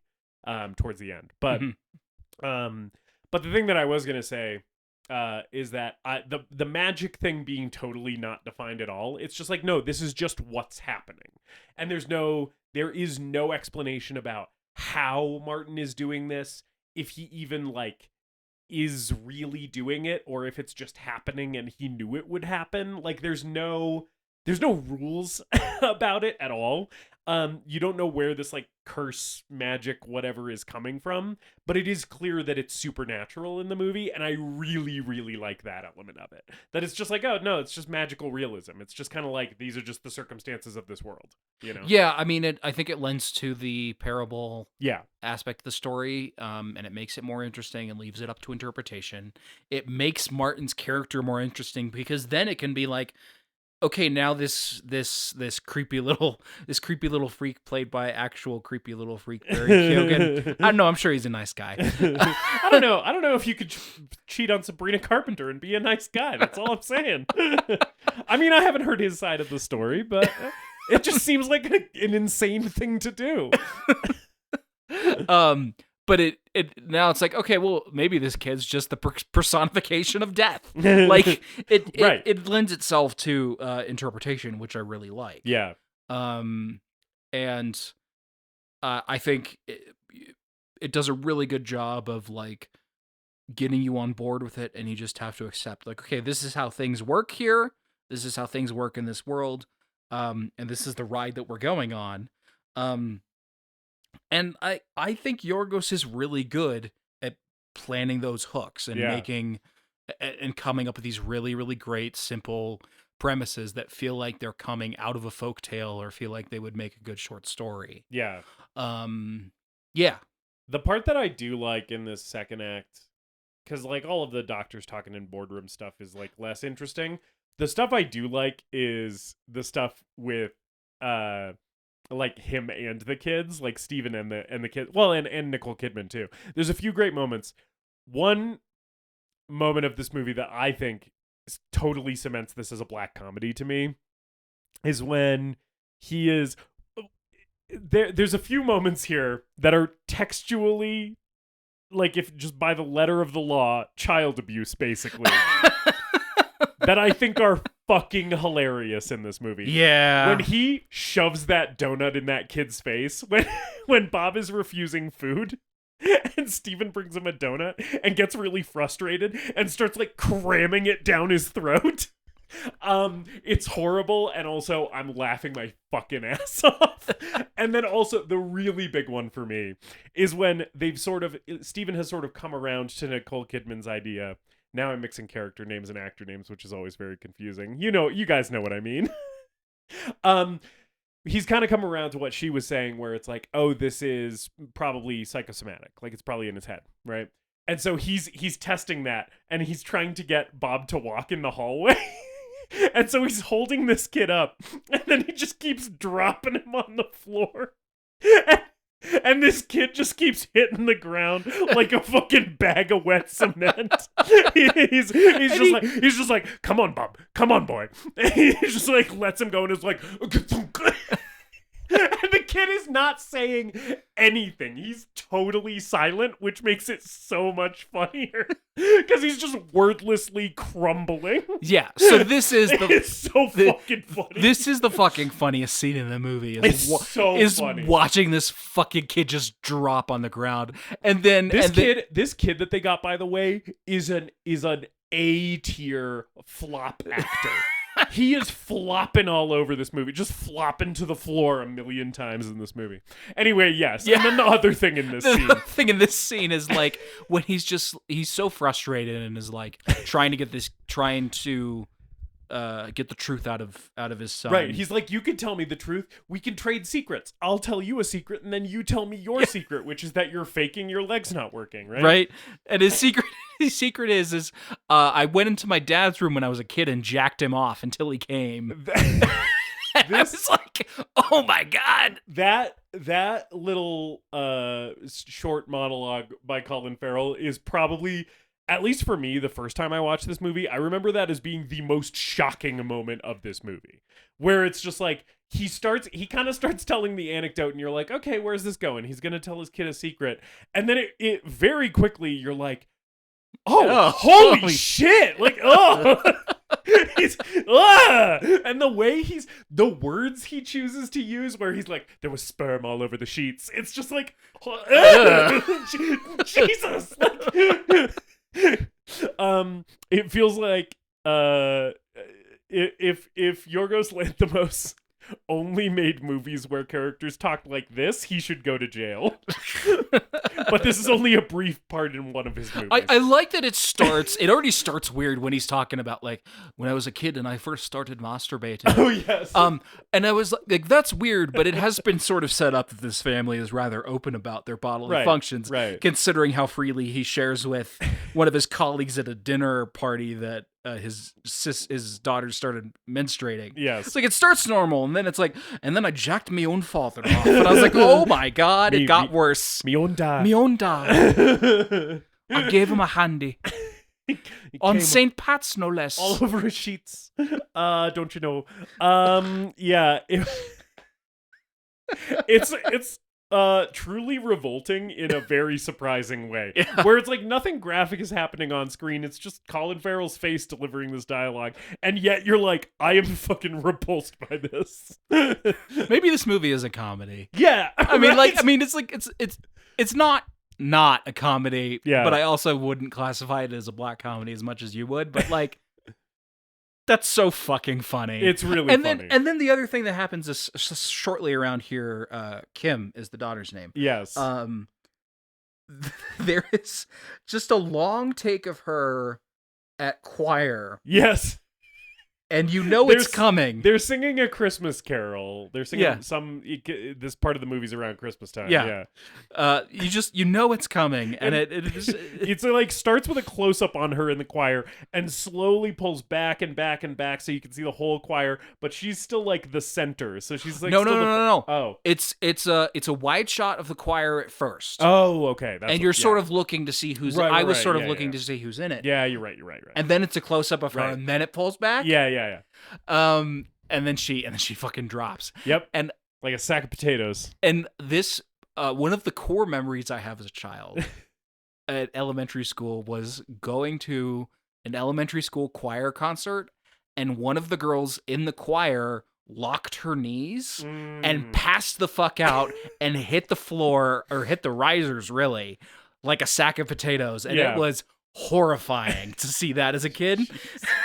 So as soon as we cut to the choir, I was like, oh, I know what's coming. I know that girl's about to drop. Oh, okay. So we have to back up a little bit to talk about another thing that I just remembered. Oh, yeah. With the daughter character that happens before she gets afflicted with the curse.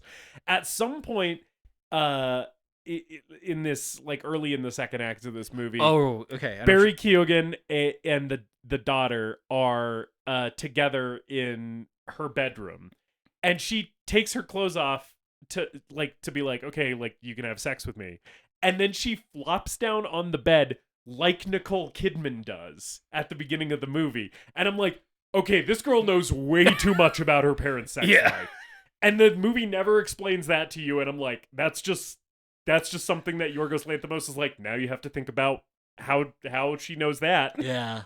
Which is horrifying. But so she does that, and then there's a really long pause where it's just Barry Keoghan looking at her laying on the bed in her underwear, and he goes, "I'm sorry, I have to go." And he gets up and leaves. And it's the most uncomfortable thing in the entire world. It's also very uncomfortable when she starts this whole exchange by being like, I'm not on my period today. Yeah. And he's just like, oh, okay. Yeah. And we just sort of leave that hanging. Yeah. And then she gets, then she takes her clothes off But for him. That's another moment of comedy in this movie that when he delivered that, "I'm sorry, I have to go," after that, I burst out in like huge uproarious laughter because it is so fucking fun. The timing is really good, where it's like just long enough of a pause before he says that once he delivers it, it's like fucking lightning in a bottle. It's so funny. Yeah. Anyway, yeah, she collapses at choir practice. Then both the kids are in the hospital. I like the moment. There's some stuff here where we get like clear indication that Barry Keoghan, Martin can control what's happening to them to some extent, because he calls the daughter in the hospital and tells her to get up and go to the window, and she's like, I can't, my legs don't work. And you don't hear his side of the conversation, but it seems like he's like, no, yeah, you can. And then she gets up and does, right? Mm-hmm. So it seems like he can sort of take away the affliction at will. Yeah. And then there's another hilarious moment in this scene where she gets up and goes to the window, and then Bob's like, why can she walk and I can't? And he's like, I'm going to get up and go to the window. And he just rolls out of bed and lands on the floor so hard. Yeah, that was good. That was a good one. Around here is also very good, like, thunk. It's so funny. Sound effect in there. Just Bob just fucking hits the floor so many times in this movie. And he's like a relatively like cute and charming kid. He's acting acting in that weird stilted Yorgos Lanthimos way, but he's like kind of like cute and endearing. And so you feel bad watching him fucking face plant onto the floor so many times, but at the same time it's like undeniably hilarious. At this point, I am like, you know what? It's probably the right decision to shoot that kid. Just put him out of his misery, because between all of the medical afflictions that come along with being cursed, at this point, this kid just has suffered blunt force trauma from how many times he's fallen and hit the floor with his head. He's gonna get the feeling back in his legs and be like, my knees are fucking killing me. Both of my kneecaps have been fractured from my dad repeatedly dropping me on the hospital linoleum. Yeah, around here is also where we get the indicator of the thing that I brought up earlier, which is that I think Nicole Kidman fucking hates her own daughter. There's because she had gotten the call from Martin, and then Nicole Kidman is like, give me your phone or whatever, and like grabs her wrist so hard, and because the daughter like starts back talking her, and she's like, that might work with your father, but it's not gonna work with me. And just like is like really intense. And then when we get into the third act of the movie, it does seem like Nicole Kidman is actively trying to convince Colin Farrell that the daughter is the one who should get the bullet. Like, it does seem like she's like, hey, so our daughter kind of sucks, right? So here's my question. Yeah. The first time you watched this, were you trying to predict how this was going to end? Yes. Because it is kind of like, you don't really know where it's going. And not in like a twisty, keeping you guessing way, but sort of just it's like it almost feels like the ending when you're watching it for the first time is like obscured in fog, where you're like, I just really can't pick out what's off in the distance here. That so I was definitely Yeah. What sort of ideas did you have going on in your head? I'm just curious because I wanted to talk about mine. I either thought he was gonna pick a member of his family, right? Which I thought would have been a bold choice, but I thought that might have been where it was going. I super thought he was going to kill himself. Yeah, I thought that too. Yes, I was like, as we started getting towards the end of the movie, I was like, oh, clearly the thing here is Colin Farrell's just going to kill himself. And maybe that'll save his family or maybe it won't. Yeah. Right? And then the other thing that I was thinking is that he was going to kill Barry Keoghan, which for a portion of the movie definitely seems like what's going to happen. And then Martin kind of pulls out the thing basically being like, well, if you kill me, your whole family's going to die. Yeah. Right. But yeah.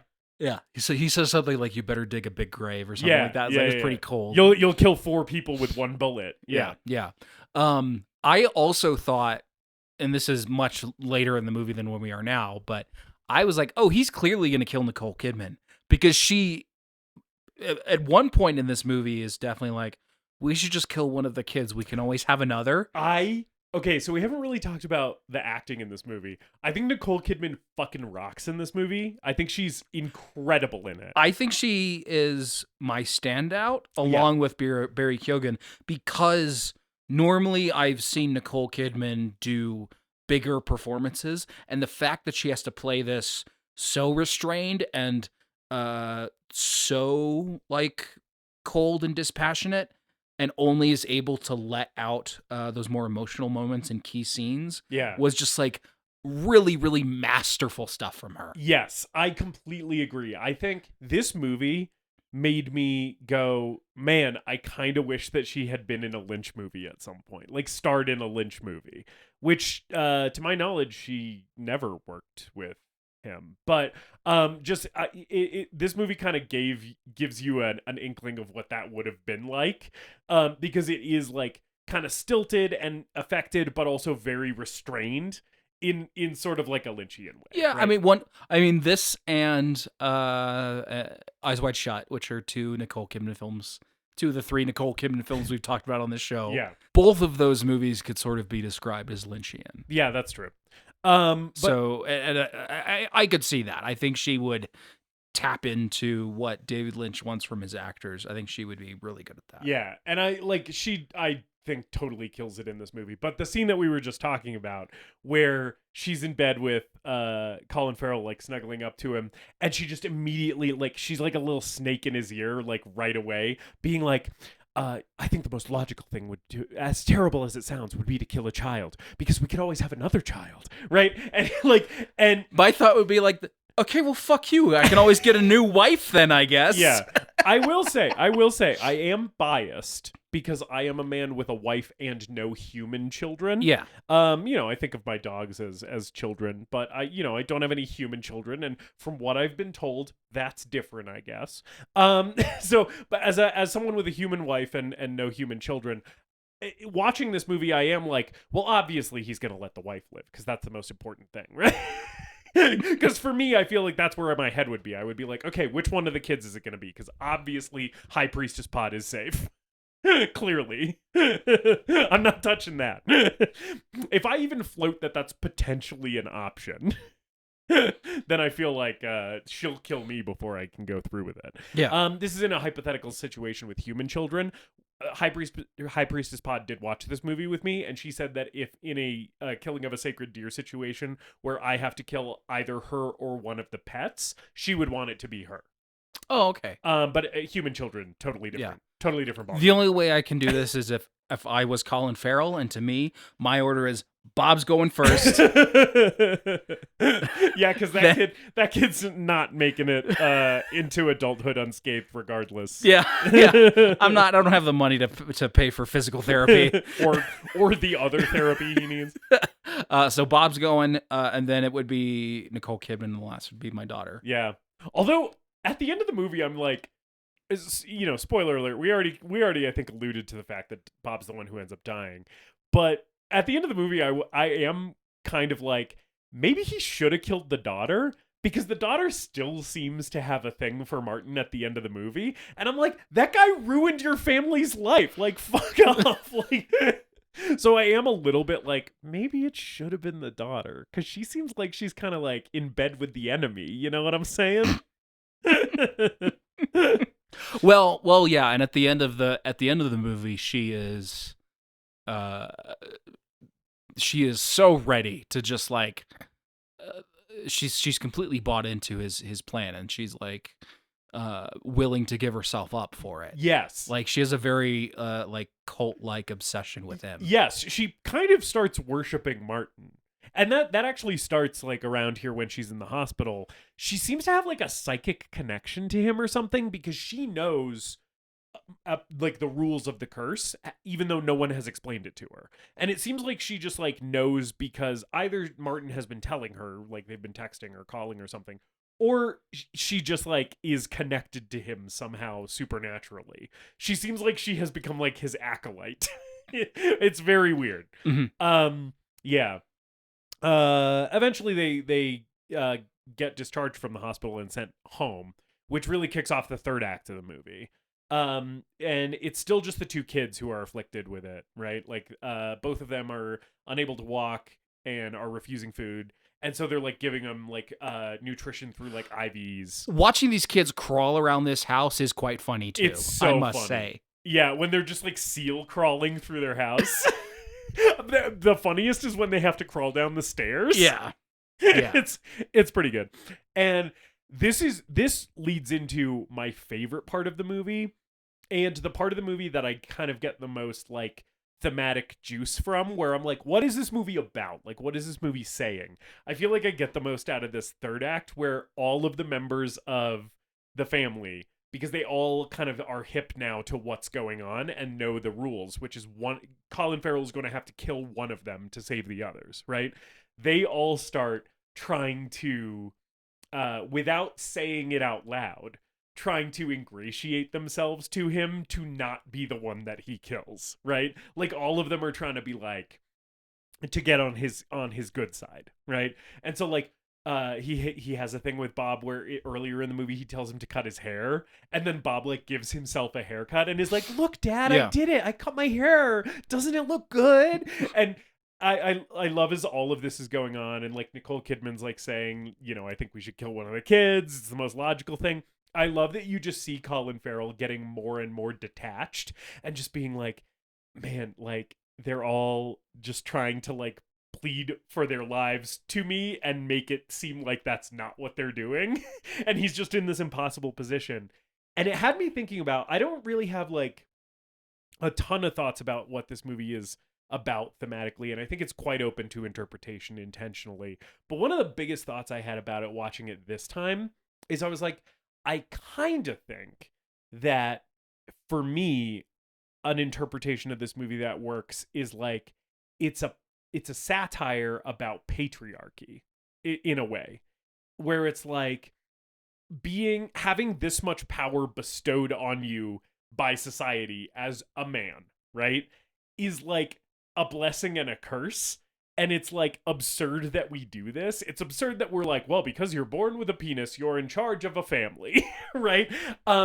And the whole like thing with all of the members of his family like tiptoeing around him, trying to like capitulate to his whims, and him just kind of being like more repelled by that than like it working, sort of to me seems like it's like, oh yeah, that's the double-edged sword of patriarchy, where it's like it harms men too, because then every interaction that men have under patriarchy is loaded with the power that men hold in society. So it's like, oh, does this woman actually love me, or is she just trying to bargain with the power that I hold in this society? And like, do my kids actually respect me, or are they just afraid of the power that I wield over them? You know what I'm saying? Yeah, and it's also there's also stuff in here about, I think, his inaction in this a difficult situation coming as a result of the expectations of being a man, and the expectations of how men are able to show emotion,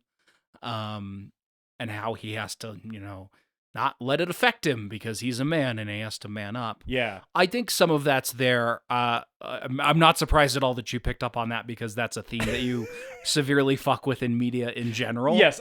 Basically, anytime I watch a movie, I'm like, this is clearly about how masculinity harms men. How traditional expectations of masculinity are destructive to men. Yeah. To me, what I took away from this, this is I think partially about the pain that we go through watching our loved ones deal with illness and death and trying to stave off the inevitability of death. And I didn't look this up, so I don't know if this is true. I don't know what Yorgos was thinking about when he was writing this movie, but it sort of strikes me as a movie written by a parent afraid of his children dying. Yeah. Whether being a new parent or whatever, what have you. I sort of picked up on that. Mm-hmm. And it's a fear that I have of like being able to take care of my parents when they're older. Yeah. Yeah. And I'm, I just don't know how I'm going to be able to do that. It's one of those things that I think about as my parents are all trying to take care of their parents aging and dying and becoming infirm and requiring more assistance to do basic daily tasks around the house. Right. Yeah. It's like it's really grappling with that that existential horror that we all go through as human beings who at some point have to die. Right. Yeah. Eventually your body just fails. And if you're lucky, you have people around who can help you out with that. But also, it's sort of horrible to be a person who has to be around to help with that. Mm-hmm. Yeah. I see that too. I also see there's possibly some class themes going on here. I think so too, right? Because Martin even says, he's like, you guys have such a nice house. I'm from like not such a nice neighborhood and not such a nice house, right? And it does seem like it's like, oh yeah, it's kind of like the poor kid whose dad was killed, we learn, by a neglectful, drunk heart surgeon. Mm-hmm. It's very explicitly stated in the movie that like the reason Barry Keoghan's dad died is because Colin Farrell was drunk when he performed the surgery. And Colin Farrell's been trying to pass off blame and like blame it on the anesthesiologist. That bit is so funny, by the way, mm-hmm. when he's like, he's talking to Nicole Kidman about it, because Nicole Kidman is eventually like, okay, tell me the real deal with this Martin kid. Yeah. And he's like, oh yeah, his dad died on the operating table while I was operating. And she's like, was it your fault? And he's like, it's never the surgeon's fault. It's always the anesthesiologist's fault. And then later on, the anesthesiologist, when Nicole Kidman is giving him an uncomfortable hand job in a car. Yeah, I don't know where the hand job came from, but well, at this point, it's not the first hand job that's been discussed in this film. She needed information from him, and that was his bargaining She needed him to commit a HIPAA violation, which is give me the medical file on this kid. And he's like, if you need me to do a HIPAA violation where I could lose my medical license, that's going to cost you a 5-finger tug and rub. God. Yeah. And man, imagine losing your medical license for one hand job. There is the best hand job I've had is still worse than the worst blowjob. Just put your fucking mouth on it. I feel like that is a general. I feel like that's a popular opinion. Yeah. I feel like there's not a lot of dudes out there championing the noble hand job. Yeah. Unless they're 13 years old and have never experienced anything else. Anyway, yeah. Nicole Kidman gives him a very dispassionate hand. I like that she's like clearly really just like, all right, let's get this over with. She's like, let me do this as quickly as possible. Yeah. Just not into it at all, and just being like, I just need these medical records, man. But that ties this started because I think there's maybe some class themes going on here, and that's how we came. That's how we arrived at the hand job. Yeah. Sorry, the only thing I was gonna say is we get the other end of that joke. Yeah. In that scene where he's like, oh, it's never the anesthesiologist. It's always the surgeon if something goes wrong. And then Farrell sort of admits to it that he was drunk. And yeah. Anyway, but I do agree with you. I do think there's some class stuff in this movie. Yeah. Where it's a little bit like, yeah, like the kid who is like not from money, right, is sort of getting his revenge. And he sort of tries to, sort of the way I interpret it, is he tries to enter the upper class by trying to get Steven to marry his mom and be his new dad. Because he's like, oh, if this like super rich guy can just pull me up into his strata of society, then I won't have any beef with him, right? And then he doesn't do that. And he's like, okay, well, fuck you. I'm going to destroy your life, rich guy. Yeah, and it's also the perfect ideal American family unit, which is an Irish cardiologist and his actually Australian wife who's doing an American accent, and they're two weird kids. Yes. It's the perfect American nuclear family versus the broken home. Yeah. Sort of. Right. Totally. There's a lot of interesting ideas floating around in this movie. And I like that Yorgos never really settles on one. I kind of am missing a bit of the emotional core that you would get in something like a David Lynch film. Yeah. Where David Lynch would throw out a bunch of themes at you and then hit you with that emotional, resonant theme or scene or moment with a character. Yeah. And, I like the characters in this movie, but because they have to exist in this absurdist world, they can't quite be as three-dimensional as a character in a David Lynch film. And even though David Lynch films are absurdist, it's like he roots his absurdism more in like emotional experience, I feel like, than this movie does. Yeah. And so like a lot of the emotional beats in this movie, like when Colin Farrell breaks down crying in the third act here, it's a nice moment, but I also kind of don't really feel that much for Steven. Whereas I feel like if that was a character breaking down and crying in a Lynch film, I'd be feeling for them a lot more, because they would have been closer to my heart, because they would have been coming from a more human place to begin with. Yeah. And it feels more like the characters in this movie are sort of like, we're coming at humanity from sort of an alien perspective, where we're like, look at how these weird apes live, Whereas in a Lynch movie, it's like, we are weird apes, and it's weird how we live, Yeah, and I'm not saying one is better than the other. Yeah. I'm just saying that I think, and I'm also bringing this up because we did Inland Empire so recently. Right. And Inland Empire is so strange and difficult to parse and figure out, and is so abstract. I think Lynch's brand of absurdism and surrealism resonates with me a little bit more than Yorgos Lanthimos does, at least in this film. Yeah.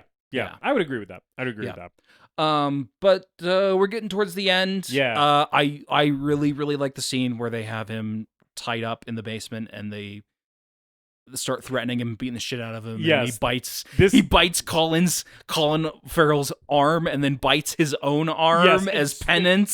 Spits out a chunk of flesh, which is very gross and fun. Yeah. And I like right after he does that, he goes, "It's a metaphor. Don't you understand?" And again, it feels like it is a meta moment of the script just directly talking to you, being like, if you didn't get it yet, none of this should be taken literally.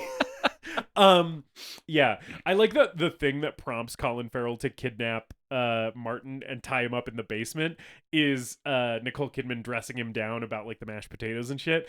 I really like that scene right before he goes and kidnaps Martin, where he starts just like trashing the kitchen. Nicole Kidman's like, "You better fucking do something about this instead of just sitting there asking me to make you potatoes." And he's like, "Oh, well, what do you want me to fucking do?" And he's like, "Oh, do you want me to cast a counter spell with some fucking Aya Newt and some like hairs from an alligator or whatever?" And he's like, "Where are they? Where's my fucking Aya Newt?" And he's like tossing all of the glasses and like plates and shit everywhere. And while he's doing all of this, Nicole Kidman is just sitting very calmly in the kitchen being like, "All right, I'm gonna wait until he's done." Yeah, I like that scene a lot. It's very good. It's a very good scene. But yeah, and I also really like all the stuff with Martin tied up in the basement. At one point the daughter goes and visits him, and again it's like a weird thing where she's like sort of worshiping him. She's like, "Whatever your vision is, I totally am on board for it." And then she leaves. She runs away from home. She crawls away from home, right. Justice. She crawls away from home. Yes. And Colin Farrell has to go find her and tend to her fucking bashed up legs because she's been dragging them across concrete like it's a fucking S. Craig Zoller film. Yeah. Have you seen that? No. Dragged Across? Great title. I've heard it's good. Yeah. Despite being made by that guy, who I've heard is not so good. I've heard interesting things about S. Craig Zoller, but Yeah. that's neither here nor there. No, yeah, I've only seen Bone Tomahawk, Yeah. which is another great title. But that guy really can name a movie, huh? Yeah. So more or less where we're at is eventually, like, Nicole Kidman lets Martin go because she's like, this is not the way to solve this, because they do threaten to kill him. And he's basically like, if you kill me, your whole family's gonna die, which we already talked about. And so she's like, hey, there's one way out of this. You got to make a decision, dog. And he's like, all right. And I like her trying to, like, her last appeal to try and save herself is to do the general anesthetic thing. She, like, gets naked and flops on the bed, and he just turns the light out on her. Which is it's fucking ice cold that she's like, all right, we'll do your weird fetish thing, you can fuck me, and then, you know, we'll figure out which one of our kids to kill. And he's like, I'm going to sleep, like, I can't deal with this woman. See, that's what I was like, oh, he's killing her. Yeah But then what he does instead, the thing that I think is really interesting about this part of this movie is it's sort of the answer to the ethical question that the movie poses. Because, like, the central conceit of this movie is sort of like a trolley problem situation, right? It's basically like you can take no action and more people will die, or you can take some action and less people die, and, like, what is the more ethical thing to do, right? And I like that the movie kind of answers, which is like, we'll just leave it up to chance, just do it randomly, so you're not making an active decision. Yeah. Right? And I'm like, oh, that's actually kind of a really satisfying conclusion for this problem that you've set up. And I think more satisfying, in my opinion, than any of the alternatives that we floated. When this ended up being how it's handled, I was like, that's really good, I think. Because, yeah, he ties up his family, he puts bags on their heads, he duct tapes them to chairs, and then he spins around in a circle and shoots a rifle at random until it kills one of them.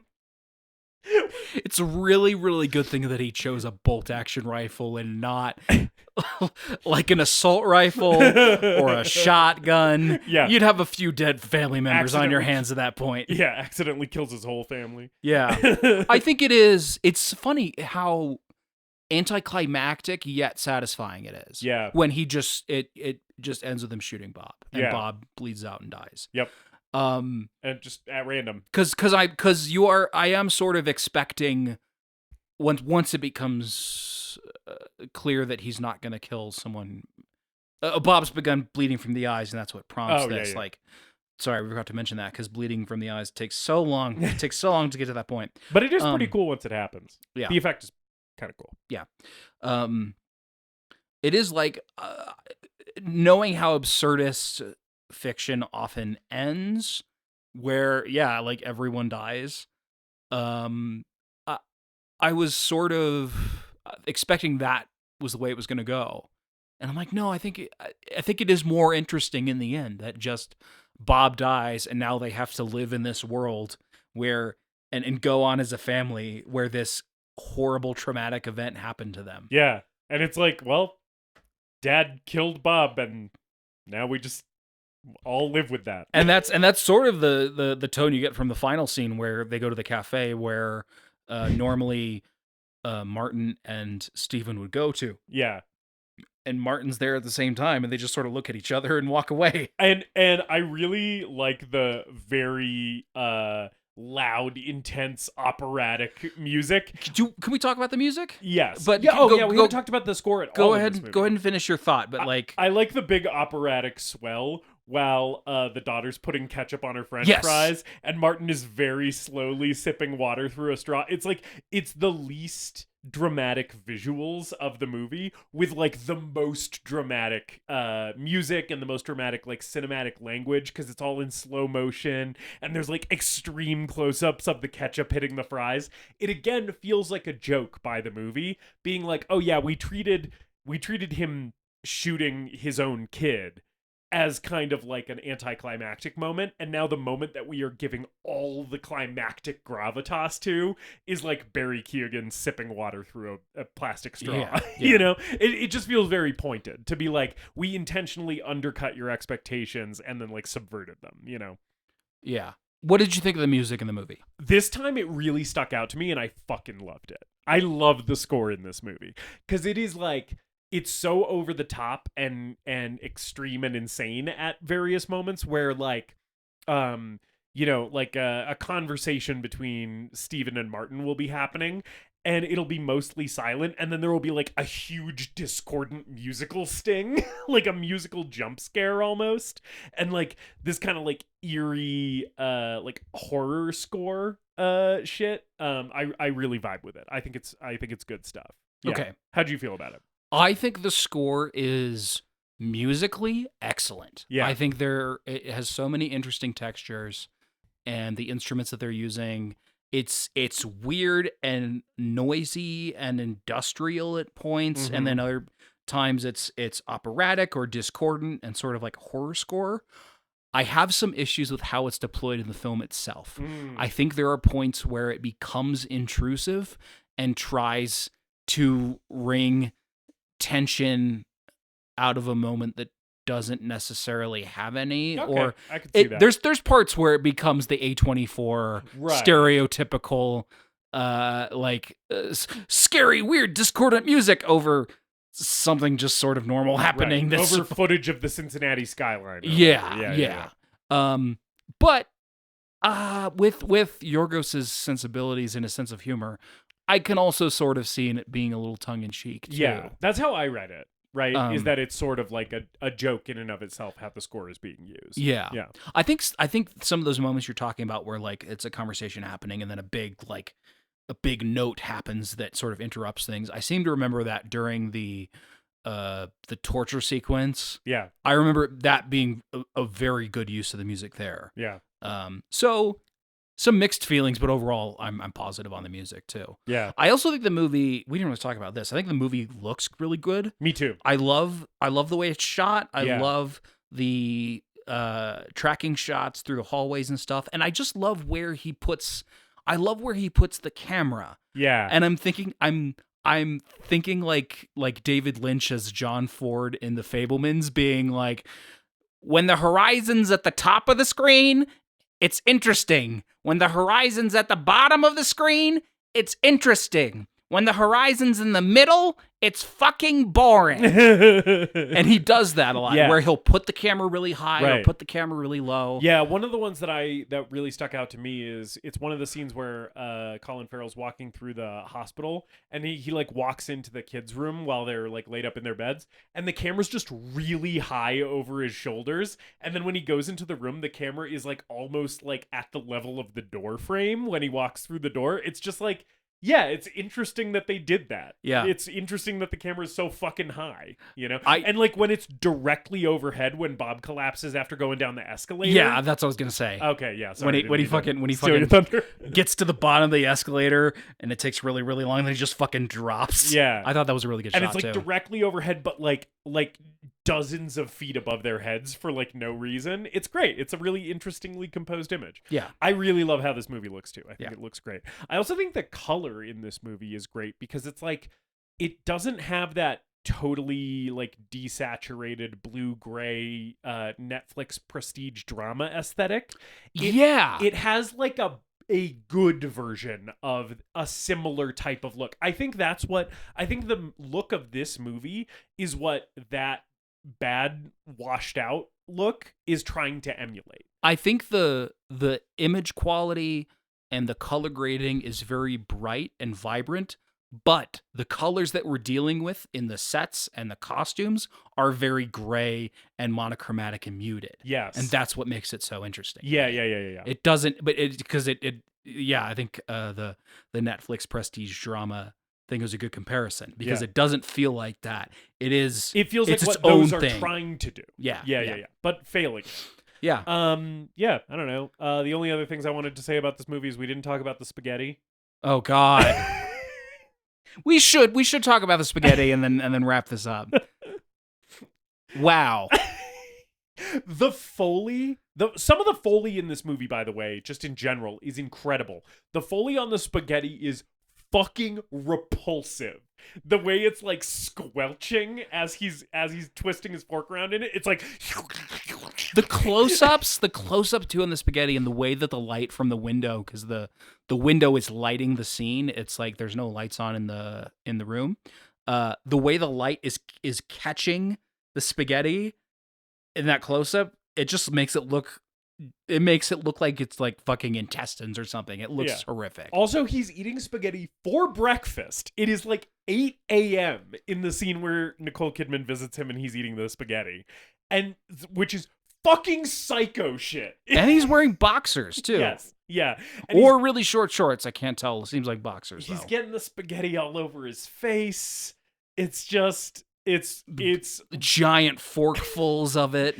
And I really like the dialogue in that scene, too. I like him talking about, like, yeah, when my dad died, everybody told me I ate spaghetti just like him. But then I realized everybody eats spaghetti the exact same fucking way, and it made me really mad. And it's like, it's good shit. Yeah. Yeah. And then the other thing is, both as, like, a visual moment of synchronicity, because his mouth is red in both scenes, and also because I just wanted to talk about it because it's a cool moment, when Colin Farrell has him tied up in the basement and he punches him and he spits out a tooth and then he has a bunch of blood in his mouth. It kind of calls back to the spaghetti scene because it's visually similar, but also I just like it when he spits out that tooth. Thank you for bringing that up, because we would have been remiss to not talk about the spaghetti. It's so unsettling. It's so bad. It's not the most disgusting food scene in a movie that I can think of that I've seen recently. Yeah, that honor goes to Strange Darling, because the killing of sacred deer spaghetti scene starts weird, and you just sort of sit in the weirdness for a while. Strange Darling starts normal and then progressively gets weirder and weirder and weirder, and by the end it's just like I'm crawling away from the movie on my couch. Like, I need to get away from the movie right now. You know what? And it's not played sinister. Yeah. Which is funny. Look forward to our Strange Darling episode at some point between now and the heat death of the universe. What is more unsettling? Barry Keoghan eating spaghetti in Killing of a Sacred Deer, or Dennis Quaid eating shrimp in The Substance? Oh man, I think it's Quaid. I think it's Quaid too. I think it's Quaid too. And and that movie is trying to make it more disgusting. Like, it's very intentionally doing it, right? And I think it's succeeding. Yeah, Quaid eating those shrimp is the grossest thing in The Substance, which is saying a lot. Yeah. That's the killing of a sacred deer. Yes, or as I like to call it, the drinking of a sacred beer, because of that one shot of Colin Farrell drinking a beer. Yeah. David.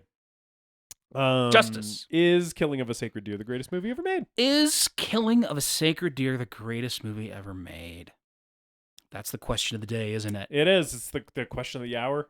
I really enjoyed this movie. Yeah. It has convinced me that I was right to become Yorgos Pilled off of Poor Things and Kinds of Kindness, and that I should continue to explore his diverse and weird and wonderful filmography. It is also the Yorgos Lanthimos film that I have seen so far that has worked for me the least, I think. I love the absurdism. I love the tone of this film. I love the incredible premise and the way that it leads to so many interesting themes, and gets my brain working.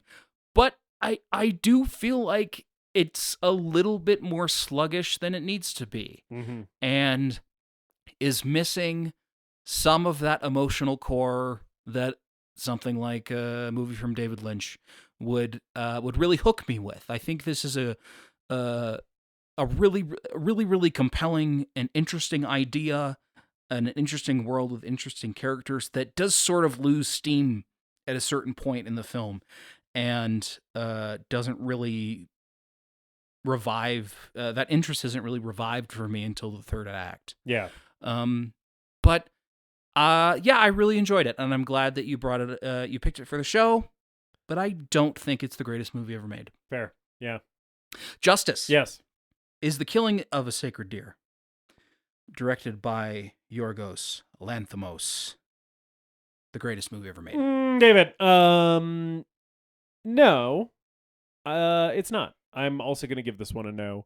And I feel like if I gave my reasons for that, it would mostly be a rehash of everything that you just said. Because basically, where I'm at with it is I love almost everything about this movie, except that it feels overlong and slow at points, and that it doesn't feel like it has enough kind of emotional weight to it. Which, that's we're like basically exactly eye to eye on this one. I think it's worth watching. It's a great movie, but it doesn't quite have the oomph that it needed to get it over the line for me. And we could have lost like 10 or 15 minutes of this thing, and that would have been totally fine. So. Good movie, great movie even. Not the greatest movie ever made. It does sort of feel like a short film pushed past its length. Right. It definitely feels like they had the really good idea of like the central ethical problem. Yeah. Right? And then they were like expounding on that and expounding on that and expounding on that. And at a certain point they should have stopped. Right? It's like, no, you had enough. Yeah, and then they were like, no, well, let's keep going. What if the daughter and him have a romance? And which, by the way, that bit of it, I think this time around, worked for me the least. That plot line, where it's like the daughter's into Martin, I was kind of like, you could lose all of that, and I don't know if the movie's much worse. I think they could have done more with it and lost some of the other stuff. Right. But it's interesting and sinister in its own way, but it's not... But with how much enough of it is in the movie, it leaves you either wanting them to do more with it or to lose it altogether. The middle ground that they're playing in with it, it's just like, this doesn't totally work. Yeah. Yeah. Anyway, but it's still a great movie. And if people haven't checked it out, they should. Yeah. And I'm glad that filmmakers are still doing weird shit like this. Yep. Like, that makes me so happy. Yeah. David, what are we talking about next week on the show? Next week, a few weeks ago when we were talking about movie ideas, you said we hadn't done a Western. Yes, that's true. Since Rango. Yep. Rango was our first and only Western on the show.